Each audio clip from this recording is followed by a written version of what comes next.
Consultant हिसाब से काम करुच्ची। आपको इंदिरा आईवीएफ भुवनेश्वर को स्वागत। आशा करुच्छु कोरोना रे आपण माने हेल्दी थिबे एवं सुरक्षित थिबे। कोरोनार अनलॉक प्रक्रिया आरंभ हो जाइछि, किंतु ता माने हला कि आपनको एबे भी मास्क पिंधार अछि, सोशल डिस्टेंसिंग मेंटेन करियार अछि एवं सैनिटाइजर सब यूज करियार अछि। ताहले आज आमे गोटे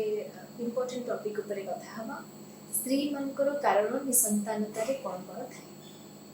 निसंतानतार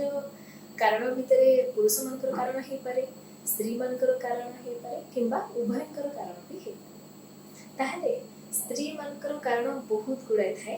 किंतु ता पूर्व आमे जानिबा कि नॉर्मल प्रेगनेंसी केमिति होय। ताहले आसंतु आपण माने देखुछंती एटा हैला हमर गर्भाशयटा, जो थिरे कि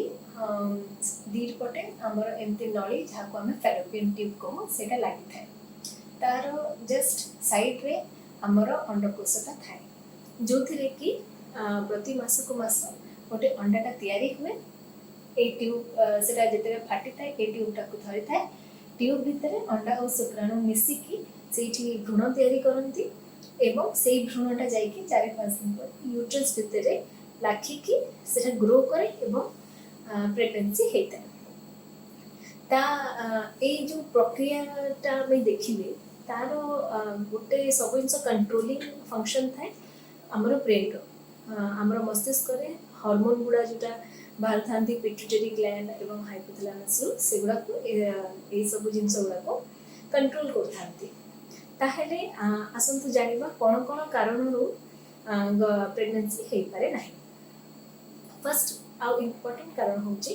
जदि हमर मस्तिष्क रो ठीक से हार्मोन तयारी न हे पारथवे, जोटा कि केते गुडा ट्यूमर रे हबो किंबा केते गुडा इन्फेक्शंस मन करे किंबा मूलरु ही मस्तिष्क रे हार्मोन तयारी करियार क्षमता नाही। ताहेले ए सब प्रॉब्लम्स जो मस्तिष्क रो हार्मोन बाहरी पारेनी, जहा फल कि प्रेगनेंसी हे पारे। सेकंड इम्पोर्टेंट जिनस होची हमर अंडकोश। अंडकोश रे विभिन्न प्रकार रोग हे पारे, जेमति कि हमर जोटा मास को मास गोटे अंडाटा तयारी हुए एवं प्राय मझी टाइम रे जेमति कि 13, 14, 15 एमती दिन मनकरे सेटा फाटी थाए। किंतु एमती केते रोग अछि जेमति कि पॉलीसिस्टिक ओवेरी डिजीज किंबा एनोवुलेशन,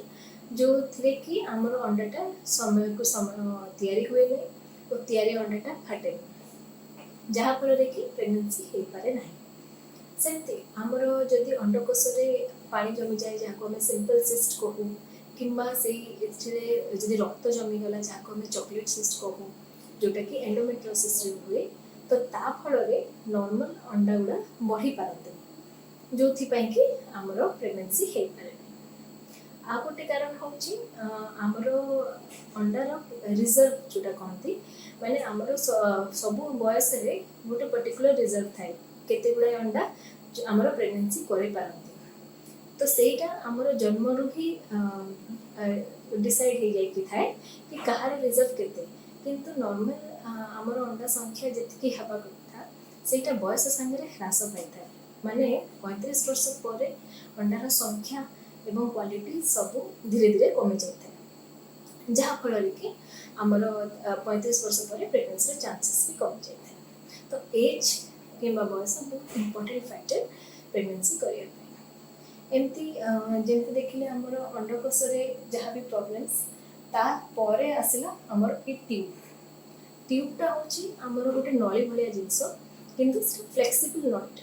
तो जहा भितरु अंडा और शुक्राणु मूव करती, से मूव जो करती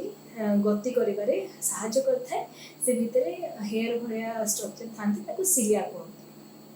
यदि सिलिया रो किछि भी प्रॉब्लम हैला किंबा से भितरे कोनस प्रकार इन्फेक्शन हैला, ए अंडा और शुक्राणु दी जन निज निज पाखकु आसी पारନ୍ତି, जहा फल रे कि फर्टिलाइजेशन हे पारे नै। सेमती जदि ए ट्यूब रे कोनसी प्रकार भितरे इन्फेक्शन हे कि किंबा ट्यूबरकुलोसिस हे कि ता भितरे पानी जमी जाए, ताको हमें हाइड्रोसल्फेन्स को बेले रक्त भी जमी जाए थे, जाको हेमाटोसल्फेन्स को जाए। एई सब एमती जमी गले से भितरे प्रेगनेंसी हेबाटा कष्ट हो। आमर जेहेतु प्रेगनेंसी माने भ्रूण तैयारीटा ट्यूब रे हुए तो गोटे हेल्दी ट्यूब बहुत इंपोर्टेंट प्रेगनेंसी करने सेमती ए ट्यूब रे जब एंडोमेट्रोसिस होता है ताहले भी प्रेगनेंसी हवाटा कष्ट हुए कहीं से ट्यूबटा निज भितर मोड़ी माड़ी हो जाए एवं लाखी लुखी जाए सेमती आउ गोटे जिनस हूँ जदि आमर ट्यूब रे कौन प्रकार असुविधा थाई कि यदि प्रेगनेंसी हुए तो सेटा ट्यूब रे रही जाए सेटा यूट्रस को जाई पारे ना जहाँफल कि ट्यूब रे प्रेगनेंसी रहिले सेटा टिके दिन गला परे फाटी जाए जो कि ट्यूब को काटिया को पड़े तो जदि एमती ट्यूब कटा ही जाए किंबा कौन कारण ट्यूब जदि ब्लॉक अच्छी ताहेले आमको प्रेगनेंसी हो पारे ना जो कि आमको विभिन्न प्रकार ट्रीटमेंट करने को पड़े इधर ट्यूब को आम खोली पारिबा किंबा यदि ट्यूब खोली न होची ताहेले आमको आईवीएफ करने को पड़े सेमती तापर आसला आमर गर्भाशय गर्भाशयटा बहुत इम्पोर्टेंट जिनस कहीं ही प्रेगनेंसीटा रही थाए एवं बढ़ी थाए ताहेले आमर गोटे हेल्दी गर्भाशय हवाटा बहुत इम्पोर्टेंट कारण गर्भाशय रे जदि कौन प्रकार इन्फेक्शन हो जाइए जहाँ को आम क्रोनिक एंडोमेट्राइटिस कहू ताहेले से प्रेगनेंसी हो पारे ना आउ गर्भाशय जदि छोट एमती ट्यूमर अच्छी जहाँ को आम फाइब्रॉइड कहू किंबा तार साइज जदि बड़ हो जाए रक्त भितर जमा हो जहाँ को आम एडेनोमाइसिस कहू ताहेले भी प्रेगनेंसी रहीटा कष्ट बेसी हुए कि प्रेगनेंसी रही बारंबार एबॉर्शन हो जाए नष्ट हो जाए सेमती जदि आमर यूट्रस मझिरे पर्दा टाइप रही किंबा दिफाड़ होची जहाँ को आम पर्दा को सेप्टम कहू एवं दिफाड़ यूट्रस जो बाइकॉर्नेट यूट्रस कहू ये सब प्रॉब्लम्स मानकर प्रेगनेंसी रहीटा कष्ट हुए ताहले यूट्रसटा बहुत इंपोर्टेंट जिनस कहीं यूट्रस भितर ही आम प्रेगनेंसीटा पूरा 9 मास बढ़ी थाए आउ जो यूट्रस जो लाखिकी प्रेगनेंसी बढ़े ताको आम एंडोमेट्रियम लाइनिंग कहू से एंडोमेट्रियम लाइनिंगटा गोटे निर्धारित साइज रहा दरकार एंडोमेट्रियल थिकनेस जहाँ तो से थिकनेसटा नॉर्मल है 8 mm रु अधिका हवा से कम रोचे 6 mm रु कम जिते रहे से प्रेगनेंसी रहा कष्ट हुए आम थिन एंडोमेट्रियम कही आ गोटे एमती रोग हूँ एंडोमेट्रोसिस जो थे कि आमर नॉर्मल जमी गर्भाशय भितर ब्लीडिंग होगी आमर ऋतुस्राव होता है से ब्लीडिंगटा अलग सबुआड़े भी होता है जमती ट्यूब रे हम आमर अंडकोश हम पेट भितर सबू चारिड़े ब्लीडिंग गुड़ा सबुआड़े होता है तो से ब्लीडिंग जो प्रेगनेंसी तो हो पारे ना आ से भीतर सबू जहाँ भी आमर स्ट्रक्चर अच्छी ऑर्गन्स अच्छी सब जाक लाखी लुखी जाती ट्यूबटा अंडकोश सांगे अंडकोशा यूट्रस सांगे सब जाक निज निज भितर जाल भाया हो जाती जहाँफल कि प्रेगनेंसी रहीटा बहुत कष्ट होता है ताहले एमती एंडोमेट्रोसिस पीसीओएस ये सबू रोग गुड़े प्रेगनेंसी कराटा बहुत कष्ट हुए से कि स्त्री लोक मैंने विभिन्न प्रकार ट्रीटमेंट आम पाखक आसी था जिते गोटे निसंतान दंपति गोटे आम पाख आसता कंसल्टेशन तो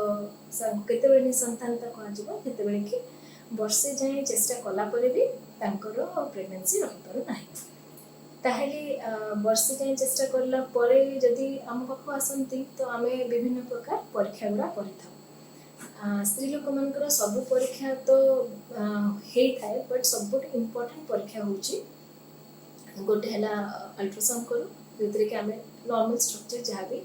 यूट्रस ट्यूब ओवरी से सब देखू कि कौन सी जगह किसी असुविधा अच्छी ना ना आ गोटे इम्पोर्टेंट हार्मोन परीक्षा हूँ AMH जोटा कि आमर अंडकोशर रिजल्ट को जनाए कि केतेटा अंडा अच्छी जोटा कि प्रेगनेंसी करे पारे सेमती आ गोटे इम्पोर्टेंट टेस्ट हूँ ट्यूब टेस्ट माने दीटाक ट्यूब खोला थिबा दरकार नेचुरल प्रेगनेंसी जदि गोटे ट्यूब भी खोला अच्छी ताहले भी नेचुरल प्रेगनेंसी हो पारे किंतु जदि दीटाक ट्यूब बंद अच्छी नेचुरल प्रेगनेंसी हेबाटा कष्ट ताहले आउ गोटे जिनस इवालुएशन हुए जिते कि यही सब कारण जो तो प्रेगनेंसी हो पारे ना आउ गोटे इम्पोर्टेंट सब कारण हूँ हार्मोन जमी आमर थायराइड प्रोलैक्टिन यही सब हार्मोन असुविधा प्रेगनेंसी हो पारे ना ताहले जेतेबेले आम पाखु पेशेंट आसती रूटीन गोटे इनफर्टिलिटी चेकअप करा जाए जो कि जना पड़ो कि असुविधाटा कौटी रही एवं तार ट्रिटमेंटा से हिसाब से आग को आम करता जब सब जिन प्राय ठीक ठाक थाए ताहले आग आम औषध देकी कहू माने टाइमिंगटा जन था कि कौ टाइम अंडाटा फाटी थाए से टाइम मिसामिशी करके प्रेगनेंसी हो पार से औषध देख ट्राए कहू कि प्रेगनेंसी ट्राए करने एमती 6 मास कलापर भी जब प्रेगनेंसी रोनी ताहले आम नेक्स्ट स्टेप हूँ आईवाई करवाटा आईवाई माने है कि जमती आम अंडाटा को औषध दो बढ़ेवाई जिते से बढ़ी जाए फाटा इंजेक्शन दे था तार ठीक गोटे दिन पर आईवाईटा कर माने टाइम प्रोसीजर जहाँकि आम जो देखुचु कि अंडाटा बढ़ी फाटुची से टाइम रे हजबैंड शुक्राणु को लेकिन लैबोरेटरी प्रोसेस करके यूट्रस गर्भाशय भितर छाड़ी था जहाँफल कि से इजिली जाकि मिसिकी प्रेगनेंसी हो पार एमती आईवाई 3-4 थर खंडे आम कर किंतु आईवाई जब 3-4 थर कलापर भी प्रेगनेंसी रोनी माने है कि किसी गोटे कारण अच्छी जोटा कि इधर जना पड़ूनी कि जोटा कि अनएक्सप्लेन इनफर्टिलिटी कहू कि मु जो कारण गुड़ा कहली से कारण भर प्रेगनेंसी हो पारना एमती सब सिचुएशंस मानकरे नेक्स्ट स्टेप हूँ आमको आईवीएफ कि टेस्ट ट्यूब बेबी करने पड़े सेमती केते गुड़ाए कारण जमीक जब दीपट ट्यूबटा ब्लॉक अच्छी कि आमर अंडकोशर रिजर्व कमीगला अंडा संख्या कमीगला बयस पूर्व जहाँ को आम प्री मेच्योर ओवेरियन फेल्योर कहूँ ठीक कि स्टेज 3 और 4 एंडोमेट्रोसिस अच्छी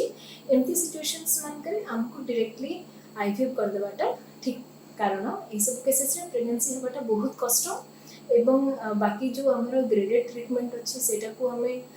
न करके आम डायरेक्टली आईवीएफ को जाई परिबा ताहले जदि आपन को ए सब प्रॉब्लम होची किंबा स्त्री मानकर किसी भी कारण को निसंतानता रोची कि आप बहुत वर्ष है चेष्टा कर प्रेगनेंसी हो पारना ताहले आम नंबर रे कांटेक्ट करें आम सांगे आसिक कथा ही पारे आपंकर जहाँ भी प्रॉब्लम्स अच्छी आम सांगे डिस्कस करले आम तार उपयुक्त जहाँ भी ट्रीटमेंट थी सेटा को आम आपन को जनइबू एवं आपन को हेल्प कर